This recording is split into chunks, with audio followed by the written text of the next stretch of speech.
The confirmation hearings of Judge Amy Coney Barrett to the United States Supreme Court began yesterday, and the public is not happy about these hearings happening. According to the latest polls, 52% of Americans say that they do not support the filling of the late Justice Ruth Bader Ginsburg's seat until after the presidential election. 44% say they're okay with going forward with Trump's conservative nominee. That's an 8-point gap. It's a pretty big gap, right?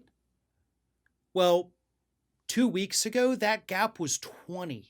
It was a 20-point gap. So the gap has shrunk by 8 points, by 12 points to 8 points. That's not good for Democrats. That's very, very bad, actually, because it shows that the public forgets. The public moves on.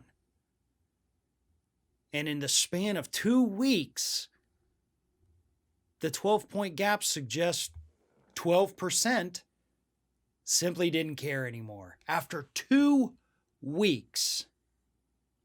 Now, I highlight that to bring up a point that I have been making relentlessly for years now, and that is the American public has the attention span that is roughly equivalent to the lifespan of a fruit fly. They're constantly getting outraged and then distracted. Outraged and distracted. Oh my God, I can't believe this thing. Holy crap, what is that thing over there? Oh, did you see this? Wow. And the outrage is forgotten. The anger of the moment is forgotten. A lot of people kind of gave me crap earlier this year when I talked about the impeachment thing and how Democrats rushed it. You're doing it in late January, early February. The public's going to forget about it by November. How many of you still think on a daily basis, hey, wasn't the president impeached? Nope. Nobody thinks about that. Everybody's moved on from that outrage. Everybody's moved on from the outrage that we learned about a year ago, which was, oh my God, he was trying to dig up dirt on Joe Biden. He was extorting the Ukraine. Holy crap, that's a big deal. Nope, everybody's moved on. And it took 2 weeks for most of the public to move on from the outrage, the hypocrisy of Republicans of ramming through a Supreme Court justice after they refused to let Obama nominate a justice his last year as president. So a lot of us really politically, active people in this profession, some of them like to talk about the fact that, the public's pissed off. This is going to come back and bite the Republicans. This isn't. This really, truly isn't. This, I think, has energized some of the progressives who said they weren't going to vote for Biden.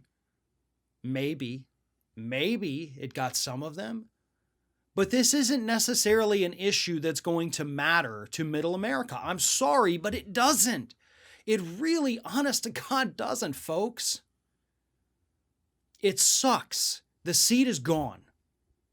Amy Coney Barrett is going to get confirmed.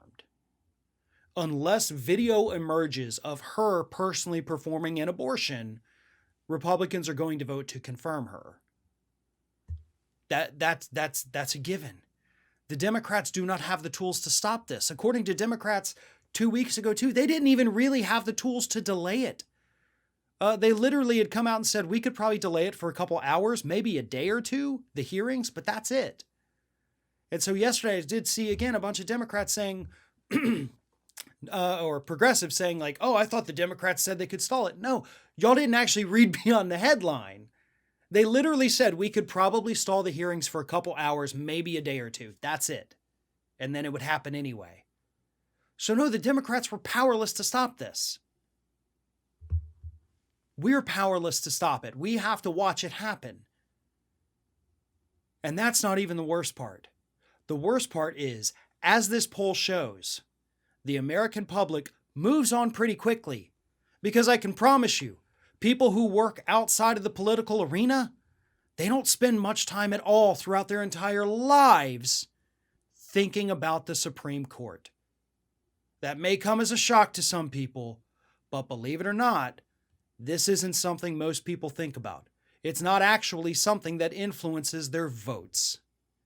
I'm sorry to have to be the bearer of bad news, but that's the reality in which we live. So what do we do then? We fight back. Biden does have to pack the courts. And that's what Republicans have been doing. Let's stop acting like, oh my God, no, you can't say that. Republicans have been doing it for years. That's all Mitch McConnell's been doing since Trump's been president, is packing the courts. There is no reason Biden shouldn't do the same thing. Expand the court. Put term limits up there. Let's get the constitutional amendment process going to make that happen. Put 100 seats on the Supreme Court. I don't care. Do whatever it takes to undo the damage they have done, because we can't stop the damage they're doing right now. But if we get Trump out of office, if we get control of the Senate, we can undo the damage. But if we don't do those two things, the damage they're doing right now, the damage that's happening during these hearings, that becomes permanent.